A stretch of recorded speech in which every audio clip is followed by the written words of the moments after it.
एक युग में हेम नाम के एक राजा थे। उनकी कोई संतान नहीं थी।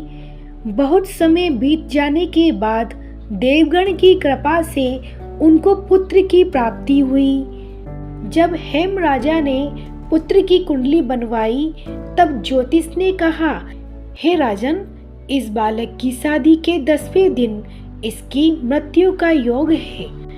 ये सुनकर राजा हेम ने पुत्र की शादी न करने का निश्चय किया और उसे एक ऐसी जगह भेज दिया जहाँ कोई स्त्री ना हो। लेकिन तकदीर के आगे किसी की भी नहीं चलती है।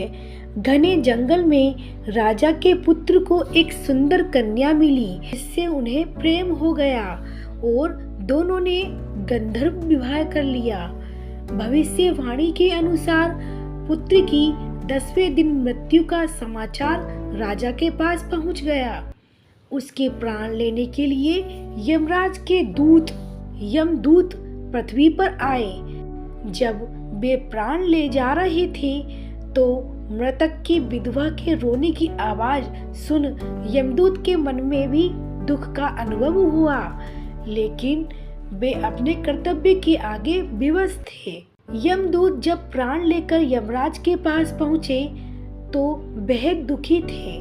तब यमराज ने कहा, लेकिन हम इसके आगे विवश हैं। ऐसे में यमदूत ने यमराज से पूछा, हे राजन, क्या इस अकाल मृत्यु को रोकने का कोई उपाय नहीं है? तब यमराज ने कहा, अगर मनुष्य कार्तिक कृष्ण पक्ष की त्रयोदशी के दिन कोई व्यक्ति संध्या काल में अपने घर के द्वार एवं दक्षिण दिशा में दीपक जलाएगा तो उसके जीवन से अकाल मृत्यु का योग टल जाएगा। इसी कारण धनतेरस के दिन यमराज के नाम का दीपक जलाया जाता है। आपको ये कहानी कैसी लगी? सब्सक्राइब करें मिसू टोनी टीवी।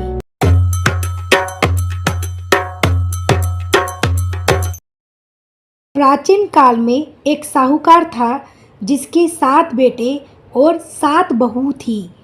इस साहूकार की एक बेटी भी थी जो दीपावली के अवसर पर ससुराल से मायके आई थी। दीपावली पर घर को लीपने के लिए 7 बहुएं मिट्टी लाने जंगल गई तो ननद भी उनके साथ जंगल की ओर चल पड़ी। साहूकार की बेटी जहाँ से मिट्टी ले रही थी उसी स्थान पर स्याहू अपने 7 बेटों के साथ रहती थी। मिट्टी खोदते हुए गलती से साहूकार की बेटी ने खुरपी से स्याहू का एक बच्चा मार दिया। स्याहू इस पर क्रोधित होकर बोलती है, मैं तुम्हारी कोख बांधूंगी। स्याहू की ये बात सुनकर साहूकार की बेटी अपनी 7 भाभियों से एक एक करके विनती करती है कि वह उसके बदले अपनी कोख बंधवा ले। सबसे छोटी भाभी ननद के बदले अपनी कोख बंधवाने के लिए तैयार हो जाती है। उसके बाद छोटी भाभी के जो भी बच्चे थे वह सभी 7 दिन के अंदर ही अंदर मर जाते हैं। 7 पुत्रों की इस प्रकार मृत्यु होने के बाद उसने पंडित को बुलवाकर इसका कारण पूछा। पंडित ने सुरही गाय की सेवा करने की सलाह दी। सुरही सेवा से प्रसन्न होती है और उसे स्याहू के पास ले जाती है। रास्ते में थक जाने पर दोनों आराम करने लगते हैं। अचानक साहूकार की छोटी बहू की नज़र एक और जाती है। वह देखती है कि एक सांप गरुड़ पंखनी के बच्चे को डसने जा रहा है और वह सांप को मार देती है। इतने में गरुड़ पंखनी वहां आ जाती है और खून बिखरा हुआ देखकर उसे लगता है कि छोटी बहू ने उसके बच्चे को मार दिया है। इस पर वह छोटी बहू को चोंच मारना शुरू कर देती है। छोटी बहू इस पर कहती है कि उसने तो उसके बच्चे की जान बचाई है।